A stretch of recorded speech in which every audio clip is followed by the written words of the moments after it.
Welcome everybody to Diversity, brought to you by the Confederation of Indian Industries and Avatar, the Power of Diversity.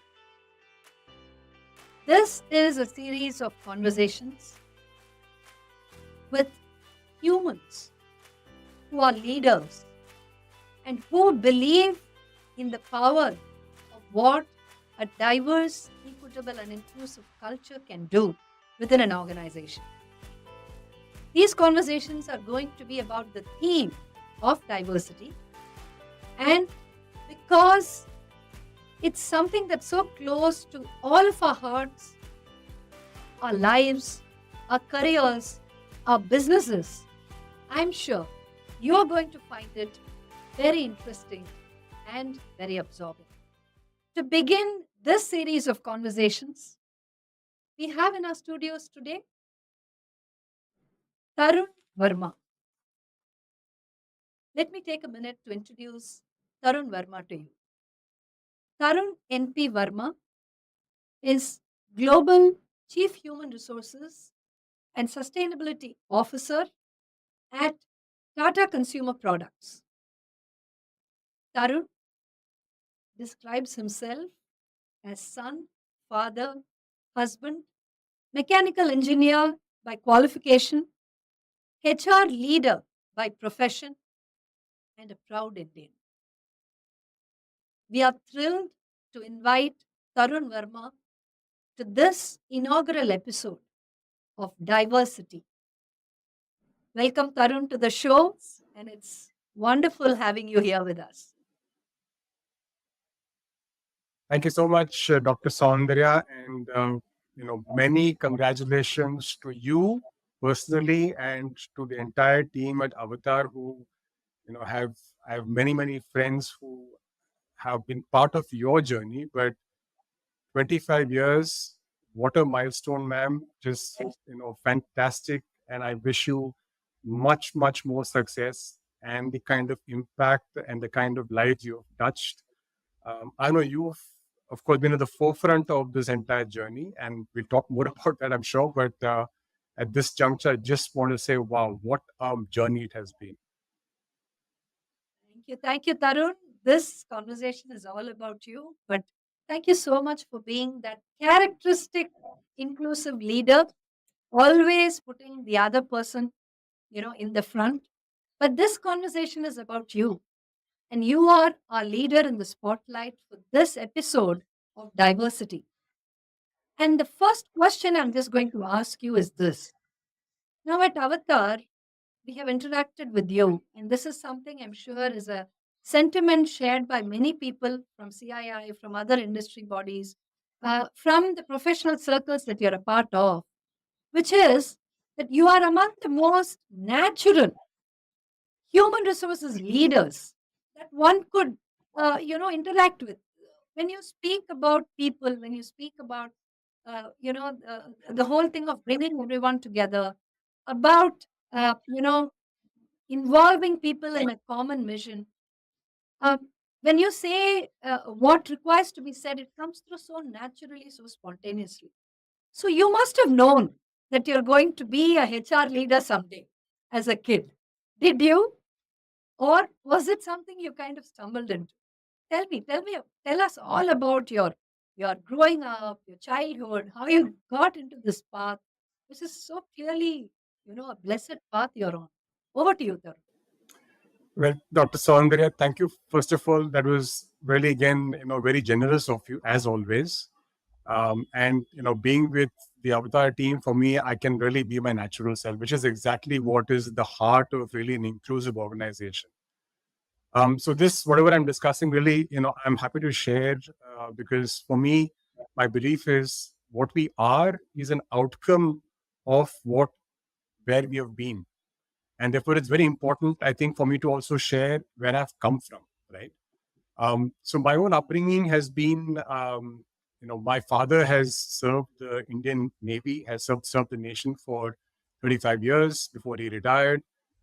My mother, incidentally, she began her life as a telephone operator, and she used to actually operate one of those old telephone exchange machines where you have to plug in 3 minutes, hold, call, etc. And from there, after she got married, my father, again, a true example of, I would say, inclusion. He actually encouraged her. She finished her B.Ed, she finished her master's, she became a professor. And I think the fact that today, especially when she was working, the number of um, doctors and biologists and pharmacists that would have got trained under, I think that is the impact of what actions that she has taken on her own initiative. But equally, what my father, when this was an era when I think there was a very clear stereotypical element of the working woman, he really helped her break all of that. So that is one big inspiration for me. The second is the fact that I myself have grown up in multiple contexts and cultures, which I think is extremely important for us to understand. I think what we usually typically face is the label which we come with. Like my label is CHRO, or my label is my institution or my qualification. But the fact that we come from something way more deeper, which is where I have been in my life. So if I just pick one example, ma'am, which was when I was around 8 years old, I was growing up in a small village in Germany, of all places, not India, in Germany. And the first time that I actually stepped out of the house, I just reached there. My father was doing some work for the government, and I stepped out and I saw another child just opposite that fence of where I was staying. Looked very similar to me, same height, just that the complexion, brown skin, fair skin. That time I had hair, so black hair and blonde hair. I went up to the child and I still remember saying, I said in English, I think he replied in German, but I said, let's go and play. And for some reason, that child came close to me and the child spat on my face, man. And I was initially, as any 8-year-old child would be, I was shocked. I didn't know what to respond. I didn't know how to react. Um, I, of course, promptly ran inside. Um, my mother seemed to, I don't know, in all her wisdom, seemed to have understood what happened. And if I were to just cut to just 2 days afterwards, the two mothers met, and yeah, a German mother and an Indian mother had a conversation. And after that, what happened was essentially the element of cross-cultural interpretation between two children, but their biases of where they're grown up was playing out. And here was a child in a developed nation looking at somebody who's come from the land of snake charmers. And this is what he had read until then. And it was only when the mothers had that conversation and they really formed a bond, they realized that they've got many, um, bridges to form, first of all. If I cut to 1 year after that, we were just best of friends. She was also a teacher. My mother was also a teacher. Her husband was the local police station head. My father was in the Navy. So suddenly we found so many commonalities. And then we realized that really, if you find those commonalities, those bridges will evolve. So for me, the element of that lesson on appreciating diversity in a very harsh way, I must say, but the fact that the real bridge gets formed when you find that element of inclusion, that element of intersection, was a powerful, powerful lesson early on in life. I'll just pause at that, but that's where I come from. Tarun, first of all, let me just appreciate you for just being so vulnerable to share something like that. I mean, I can imagine when you're recounting it, you're probably reliving that moment, and you're going through the same thing again. But for the benefit of our viewers, passionate people who are looking at how to create the culture, the empowering culture of diversity within their workplaces, members of CII, friends of Avatar. I think what you said just now was so powerful, and I thank you for having shared that. And I think that really is the starting point of this conversation, because diversity is tough, inclusion is tough. It's not something that you can just speak about and magically it happens, or It's not about making everybody so evolved that everyone sees that same picture. It's about doing the small things which make everyone feel respected and included, but at the same time doing the big things which involve making corrections to whatever history has already created as challenges. So the workplace, is really at a very interesting juncture today. uh, Whether you look at it from an Indian perspective or even an international perspective, in that the workplace is the microcosm where all of these, sort of forces come into play. And that's where moments of truth happen all the time. Because that's where you get to actually, see when the rubber hits the road, when, whatever we speak about diversity or inclusion, does that actually happen?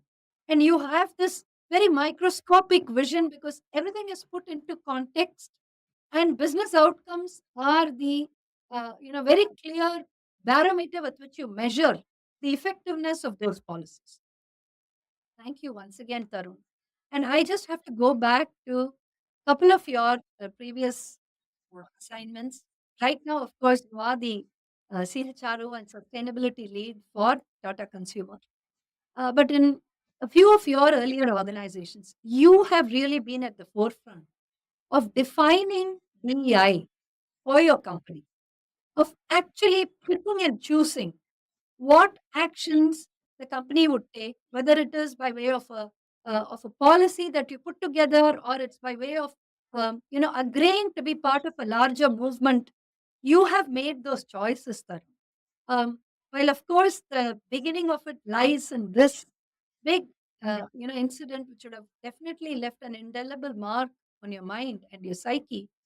I want to ask you, is it very complicated to to make diversity and inclusion come alive in the organizations that you've done, wherever you've made it happen? So it's a fascinating question, ma'am, and I'm going to take it in two parts. The first part is that diversity per se is not complicated. It is all around us, right? I mean, it's something which is, I would say, a bit like common sense, right? Common sense is not as common, and that to me is exactly what diversity is. It is all around us. The world is 50-50 in terms of gender. We have various forms of ethnicity. It's all there.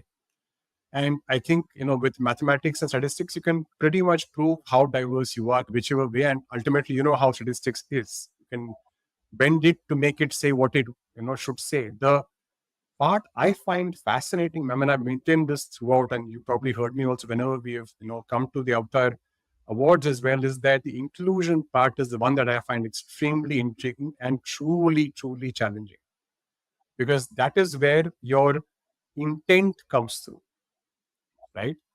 And to me, the journey of creating a diverse organization is tough. I don't say it's not. In my experience across organizations, it has always been tough.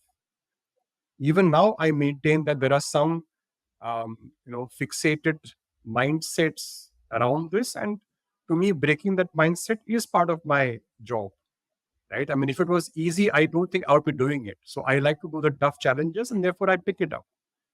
But the part I find extremely fascinating is the element of inclusion, because it is where people's minds have to be opened up. And if that is the place, I think, the last frontier, where if you can really unblock some of those mindsets, if you can really unlock the hidden intent that people have, if you were to have more clarifying conversations, right?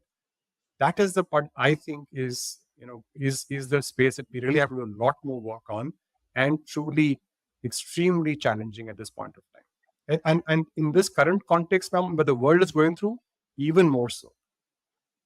Yeah, absolutely. I couldn't agree with you more on this, Tarun. And I have a question right here. So, you have been at the forefront of leading the people function for very large organizations, thousands of people. And, obviously, very, very different functions, and they're coming together. And the challenge you speak about, from an inclusion standpoint is very real. It's right there in front of us. Now, my question is this: in the workplace, inclusion is almost part of the JD for everybody. If you are not inclusive, you're not going to possibly be able to do your work properly. You're not going to be able to, work with multiple teams and all that. So my question is this: should we even today have to actually teach people that you have to be inclusive? You have to, leverage the learnings from another team, or if you have to do a project together, or if you have to work towards common outcomes, you have to be inclusive. Isn't Shouldn't that be a no-brainer by now, Tarun? Ma'am, what you're saying is, ideally, yes. Um, but if I were to just rely on my own experience, the answer is we are still on that journey. And I'll maintain a very optimistic outlook. The answer is the world has changed, at least in the last quarter of a century that I have been, in the corporate world. There has been a sea change. But that said, am I pleased with where I am? No, I'm not.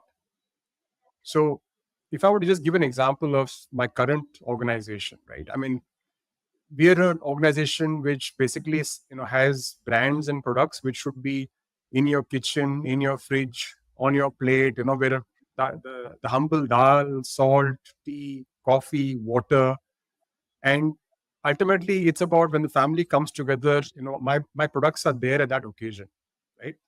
Same thing if you're at a workplace, we come together. Just Yeah. imagine, ma'am, we cater today to Oh, 250 million households, and within that, people with their own respective preferences.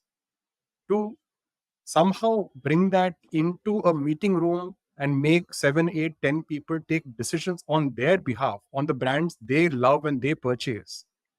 Just imagine the kind of challenge it takes, ma'am. And that to me is where, as corporates, those 7, 8, 10 people, when they take decisions, can I bring in as many different voices and choices through them channeled in there? That is the challenge I find fascinating. That to me is where DNI makes a real business purpose. And therefore, if and those 7, 8, yeah, 10 people can be as yes, diverse but equally. It's not just a seat at the table, ma'am. What I find, interesting is people are still talking about, do I have a seat at the table, being a man, woman, etc. The point yeah. is not that. The point is you've already earned your seat. The question is, are you using your voice at that seat and making sure that those voices are being heard? That to me, ma'am, is the real corporate challenge. Yeah. And when you describe that so articulately, characteristically so, I was just imagining the inordinate responsibility of those 7 or 8 people, which means that diversity, equity, and inclusion is truly a leadership sport. It is truly something that leaders, engage in, and leaders are created by how diverse, how comfortable they are with diversity, how inclusive they are in every aspect. For instance, have always the interactions with you, they're filled with so much of respect, so much of trust in the knowledge that people from Avatar or other similar experts bring, and that's always there. And those are certain qualities or ways in which inclusion actually gets demonstrated. And here's my next question to you. So inclusion, they say, like how they talk about, Chennai is a city, but Madras is an emotion. In much the same way, uh, diversity is a fact, but inclusion is a feeling. It's how somebody makes you feel. It's about how, you are in an organization and you instantly feel that your place is there, you belong there, people want you there. They are signaling that they are happy to have you there. So that's so much of fuzzy logic, isn't it, Tarun? It's got processes and procedures and policies in it, but it also has channeling the human behavior to communicate being welcome, being open to, different kinds of people coming and populating your workplace, populating your offices, bringing in random ideas and having your mind open to that and truly leveraging the power of diversity. How have you done that? Can you share some anecdotes or experiences of how you've made this chemistry actually work? So, ma'am, I think it's to quote your own.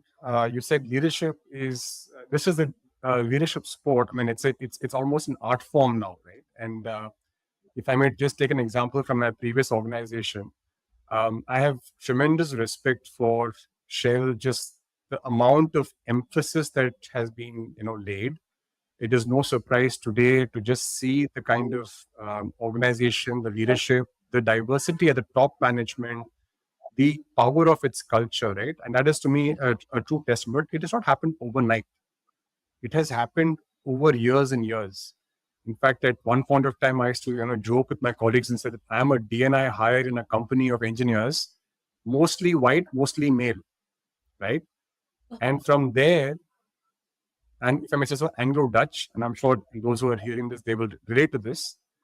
But from there to become the organization that it has, and the business case of having to go through a very painful transition from being a company just primarily a oil and gas company to a company that has been investing ahead of the curve on energy for the future. That itself was a business case for diversity and inclusion. The fact that any conversation would start with a movement on safety, which was essentially about care for the individuals, and would usually end with a check-in. If somebody in the room has not spoken, you would at least check in saying, Dr. Saundarya, you may have a point of view on this. Would you like to comment on that? Nobody would leave that room without having heard everybody's voices. To me, these are small symbolic elements, but the fact that the business case, the focus on having diverse perspectives which were required, and every small micro behavior shouting out loudly that inclusion is important to us. That is, to me, the most lucid example I've seen in action, ma'am.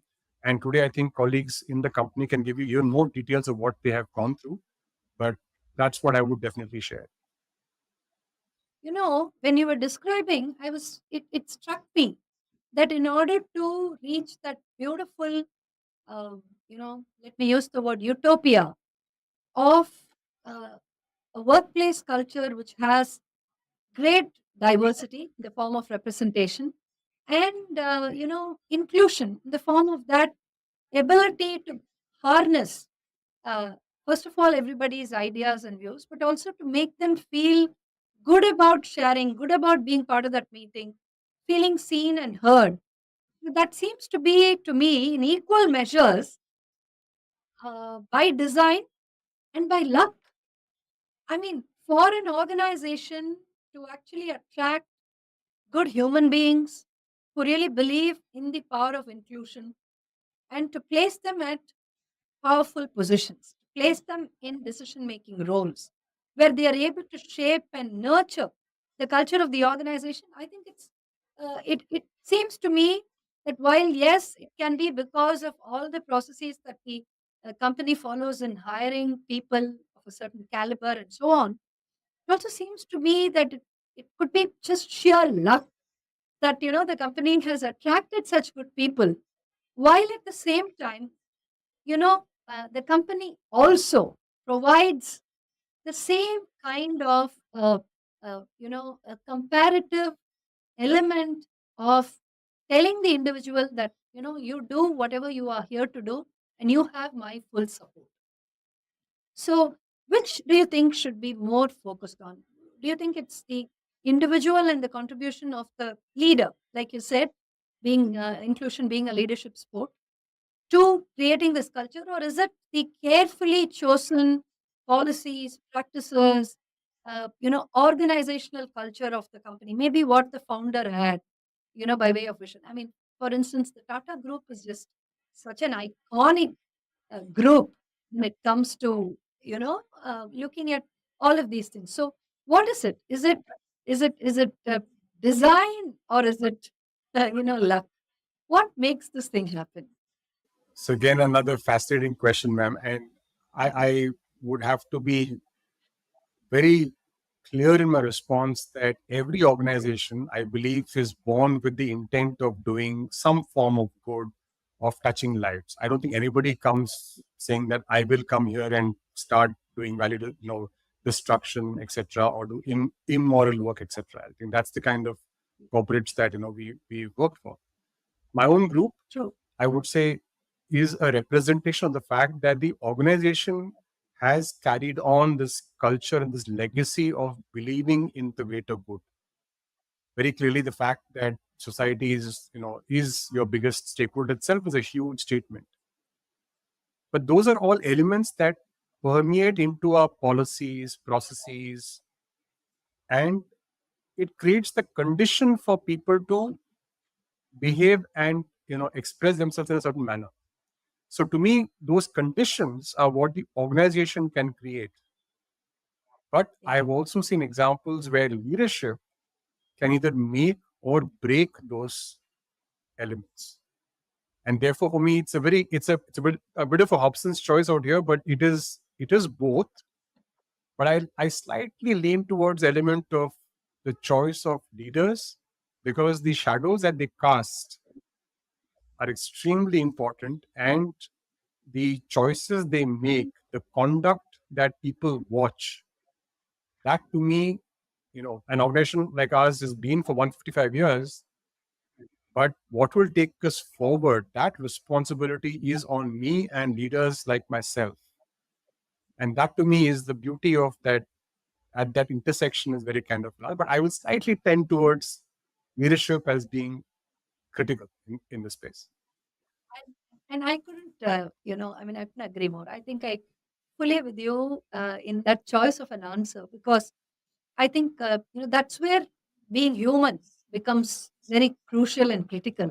And that's where the sense of what you have within your control and your power to do to make a difference kind of really emerges. So, yeah, great. Tarun, I'm going to go into your chosen theme for this conversation, which is about mergers and acquisitions. And I mean, if at all there was a true, challenge for DEI, for the function itself, to really kind of prove its validity, to prove its relevance in today's world, it would be, during the time of when a merger and or acquisition happens. And what has been your experience? How have you, have you've had a lot of this experience in your own professional career. How do you do this? Do you kind of, have you had a situation of assessing the cultures of the merging organizations? Have you been able to do things which would enable a multicultural, multi-generational talent, from both sides of the of the picture to kind of come together cohesively? And what are the issues there? Why don't you share some light on that? Sure, ma'am. And thank you for putting that in context. So let me first just the word you used, merger and acquisition, ma'am. I am petrified very often of even looking at that word. So very often I have to work back with my team and say, let's use the term integration. Yeah, because M&A is a financial term. In fact, probably the word merger sounds a little less threatening than acquisition. And I've Yes. heard this so many times told in my face. You're the acquirers, you're the conquerors, we're the conquered. You can almost sense now how the mood will be, right? And therefore, what it starts first with, how do you even represent that corporate action? So that's what is visible. Let me just kind of do a bit of a flashback as to in what context is this happening, right?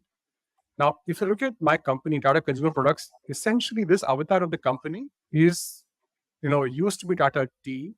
Then we brought in Tata Coffee into this organization.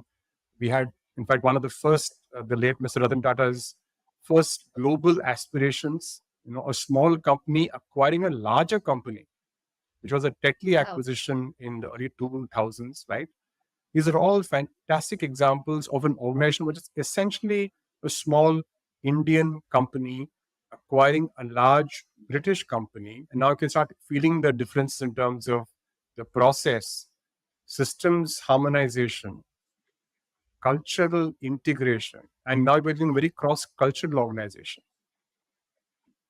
Past 20 odd years, we were running a global organization, but even the name of the company was Tata Global Beverages. And then in the middle of COVID, of all things, in April of 2020, actually, the board and the chairman chose to create this new avatar called Tata Consumer Products. And to me, that itself has so many elements of diversity and inclusion in the name itself. Because A, it's a Tata company, which itself, has an element of trust and respect that you have to live up to. And it's a consumer products company and it's a public limited company. So you have to abide by the highest elements of quality standards and corporate governance. Now, even in this case, I go back to the point: the consumer is a gender agnostic term. It could be he, she, them, right? So True. that is where this company is today. But if you look at the DNA of the company, it began from its roots in plantations. Even today, ma'am, I am pleased to say that we support and we run in an ecosystem of tea estates, of coffee estates. The gender diversity ratio in these plantations, as you can imagine, overwhelmingly women. That said, the multicultural element of it is that people have over the years looked at plantations as being an industry which has not been able to attract the kind of talent it used to, and people are now going towards other sectors that you're aware of. So the one context is that. The second context is that we are now becoming an FMCG company. So people now want to come in and they want to not just sell a cup of tea or coffee. They want to do brands, marketing.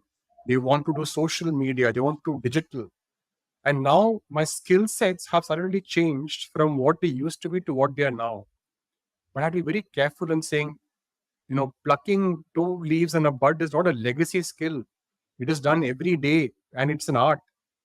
So by labeling something as a legacy skill and these are modern skills itself, I'm creating a very non-inclusive atmosphere in the organization. So labeling is just the second part.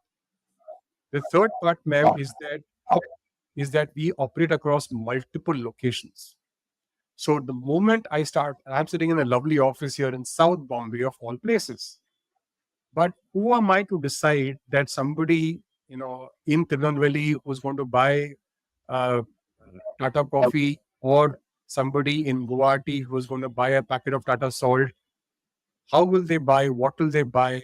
What is their affordability? What is their choice? Unless I get all those people who are working on the ground, my people who are meeting my customers, their voices have to come into the room in here. How do I make all of that happen? Now, in that context of going from a essentially tea and salt company to a multi-category company, we now have gotten into products that sell millets. So Soulful is a brand which we have. We acquired, in fact, two companies which got us into organic products, Organic India. We got into noodles and soups like Ching's Secret and Smith and Jones. And as we went about it, we realized that we have to make sure that this is not the standard acquisition. It is really a integration and the best of both worlds. There is a reason why we paid money to do an acquisition, and therefore we must value it for what it is. But equally, they are essentially people who are coming with that knowledge, which is what value is for us as a combined entity.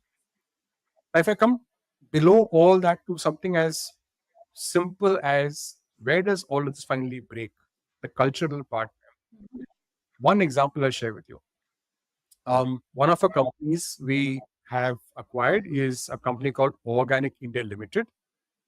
We're going through a certain phase of its integration, and legally the company is still called Organic India Limited. But the fact that every employee across all these entities have an email ID that ends at the rate tataconsumer.com, that one action, ma'am, and this is done by some of my wonderful colleagues in the integration team, that ensured a semblance that we're all in one single system. It doesn't matter what the board outside the door says right now. You're all part of the Tata ecosystem. You're all part of the Tata consumer world. The fact that everybody is sitting in part of the same conversation, that immediately broke down the wall that I have been acquired and you are the conquerors who come in. So just sharing with you some examples in the context of who we have been, who we are, and who we aspire to be. A very multicultural, a very inclusive, and a multi-category FMCG company that is catering to so many diverse consumer needs and households. But if my own practices and policies are not as inclusive, then how am I supposed to do all of that my diverse consumer base expects us to do? That is essentially the heart of where I think we've got to get this process of M&A right. Normally, we lay a lot of emphasis on the commercial and the process elements of it. But to me, the fact that the systems, but even more, the cultural harmonization part, I think that to me is really where the real crux of it is. Um, when you were talking about the fact that the simple action of changing that, email ID and making it end with that unified entity, there was a thought that came to my mind.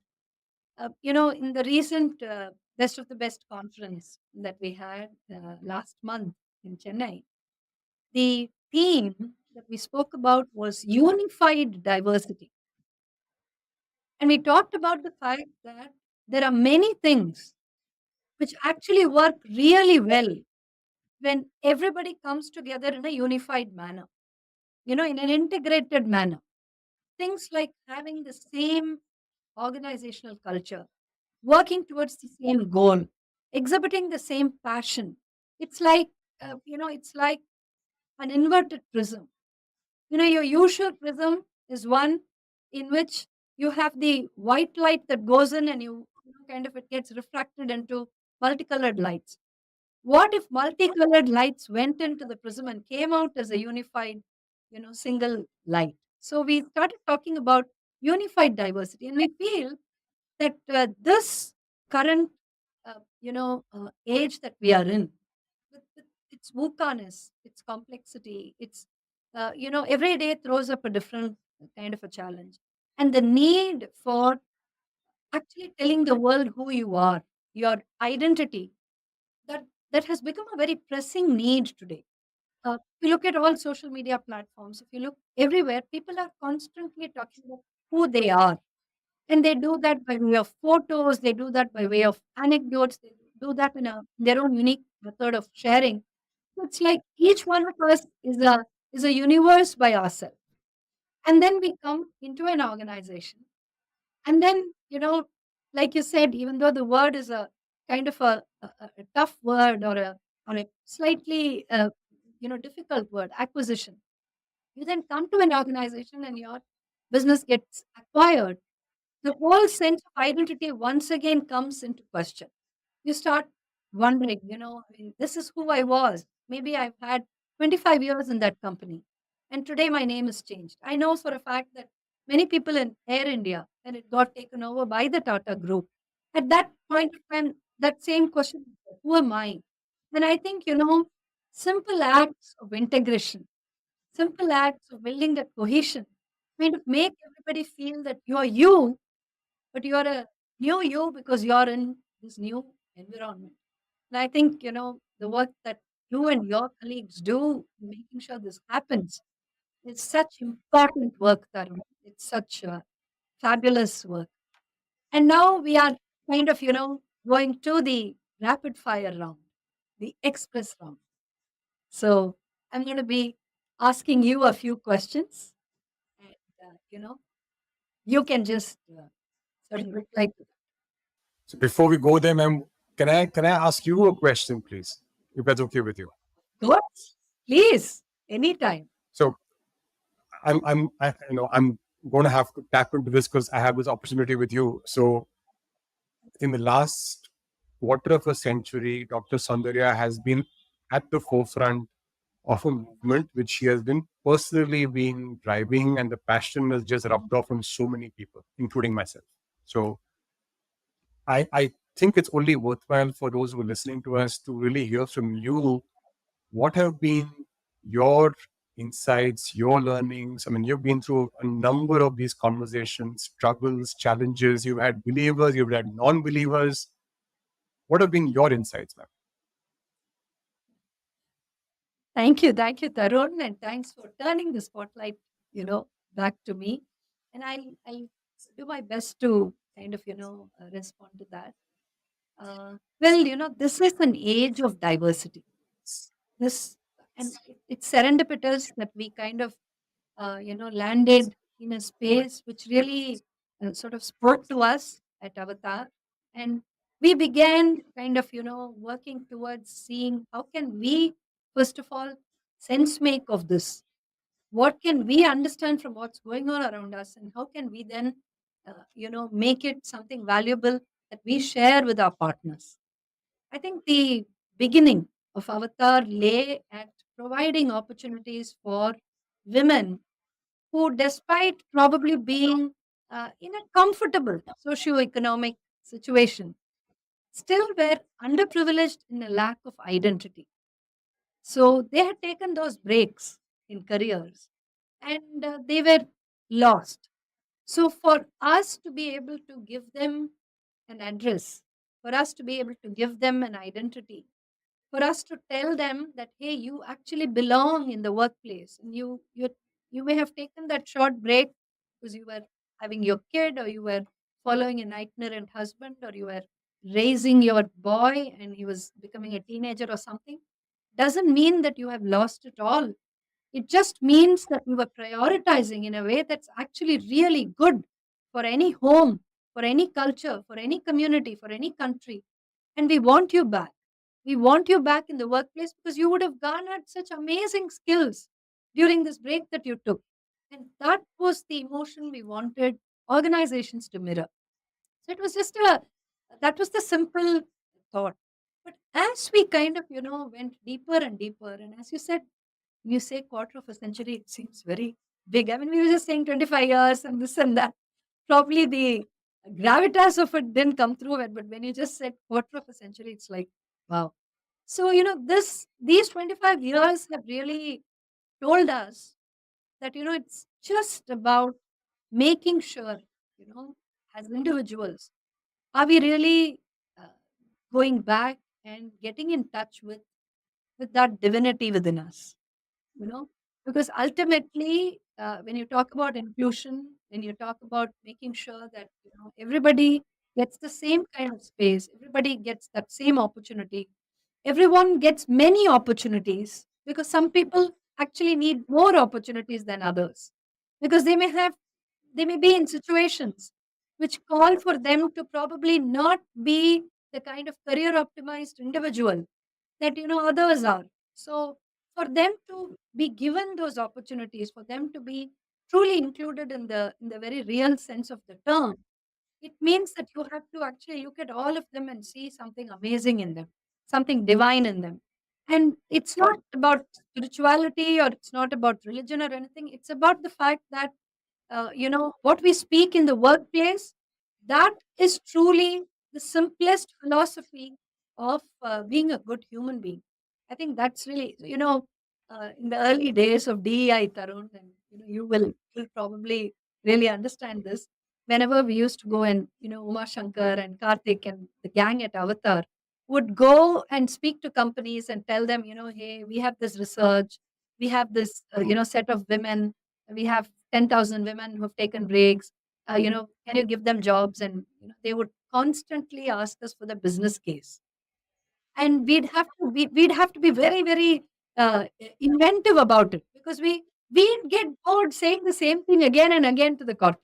So we'd have to come up with new things to tell corporates as to why they should invest in a great workplace culture which leverages the power of diversity and inclusion. And so finally, one day we were there, I think it was in Bombay, and we were talking to a company.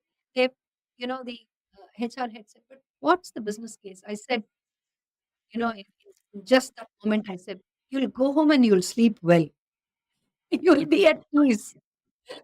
That's the business case for having an inclusive workplace, because people will feel respected, and they'll, the complete thing of having, a lot of friction. friction is good because it helps us deal with uncertainty. It helps us deal with a lot of things. But at the same time, the kind of friction that we don't want, that can actually be removed when true inclusion is practiced. So, thank you for asking me that question. Tarun. It went on a long thing. Now we are back to the rapid fire round, the express round. Thank you for sharing that, ma'am. I'm sure this is priceless and really, something that has been an inspiration for a lot of, I'd say, colleagues, including family members of myself. As I mentioned to you, I have a working woman inspiration in terms of my mother. My wife used to herself, is a working woman. So for me, that's something that we've always seen. But the fact that you've taken this head on and ensured that, yeah, the business case, you put it so nicely, you can just Thank you. go home and sleep well. Absolutely. Thank you for that. Thank you, Tarun. Thank you. Okay, here's the express round. First question: a turning point in your illustrious career. Turning point. When I was told about this by somebody that, as a HR professional, you have to earn the seat at the table, but it's not just the seat. The seat is essentially that you've been given the opportunity. But the fact that did you use your privilege, the privilege to use your voice, that one piece of advice I thought was outstanding, and that's what I would say really kind of made me at least a lot more different in my approach. Super, super, fabulous. A movie about inclusion or a movie around inclusion that you'd recommend for our viewers to watch. But there are several of them, ma'am. The one that I would probably bring about is a recent one movie which I think won the national award for the lead actress called Artem. It's a version of 12 Angry Men in some sense, but the central figure is a lady who has been wronged. And then the various contexts, the cultural nuances, and some of the incentives and disincentives of how the men around her behaved. Um, I think it is just profound. And I was able to resonate to many examples of what you see at the workplace in how she portrayed that. So that's my recommendation. Fabulous, fabulous. And it's available on OTT. We can, So Google it yes, I and watch believe it. so. I wouldn't remember where exactly, but I believe so. Yes. That's okay. Okay, great. Fabulous. And, my final question for you in the rapid fire round or the express round is going to be similar to first one, but I definitely want to ask it of you. Your biggest learning in the work that you do, in the sphere of influence, you know, that you are in. What's your biggest learning? It's a tough one, ma'am. There have been n number of times when I believe I have failed. I believe I have doubted myself. And the fact that I was able to work in an environment where somebody bothered to come in and check in on me, somebody bothered to come in and say, what is it that is holding you back? And at that moment, I chose to speak up, ma'am. To the fact that that happened with me, I believe I should be able to do that with somebody else. So the one learning I have is look around. There are people who silence speaks a lot. Try to learn and sense those signals. That to me is where I think as leaders, all of us have as human beings, actually, not leaders, as human beings, I think being able to just hone the art of listening to that silence and the volumes it speaks and the difference you can make if you just made a small intervention is my biggest learning. Lovely, lovely, fabulous, fantastic. And I'm sure there are many, many who are listening to this podcast, people from your own, amazing circle of influence, who will immediately think, oh, he's talking about me because you would have done that for them. So, just wishing that you are tribe increases, Tarun, and you create many, many, many more allies in your mold. The kind of ally who's genuine, who's committed, who really believes in DI for the sake of what it can do to people and to businesses.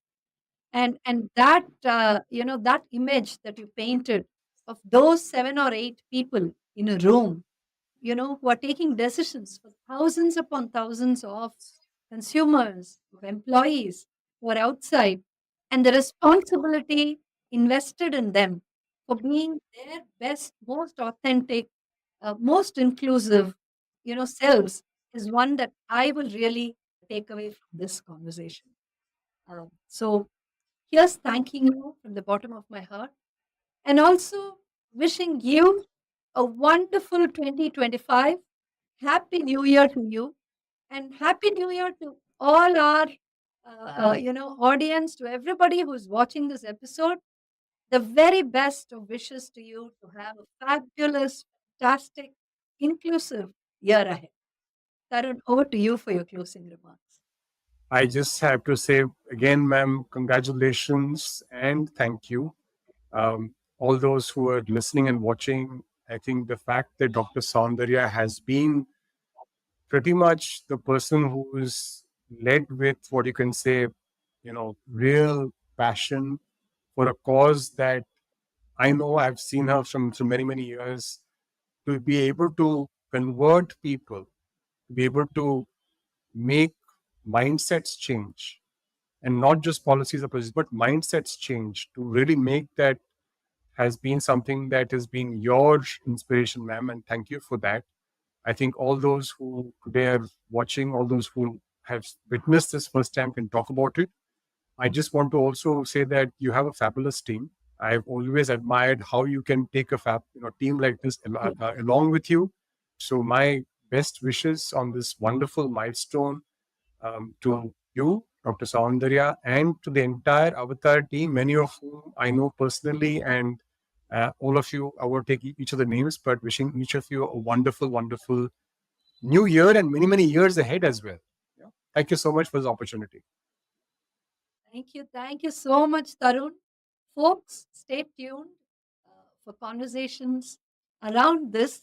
Diversity is the topic, and this series of podcasts is brought to you by CII, Confederation of Indian Industries, and powered by Avatar, the power of diversity. Thank you.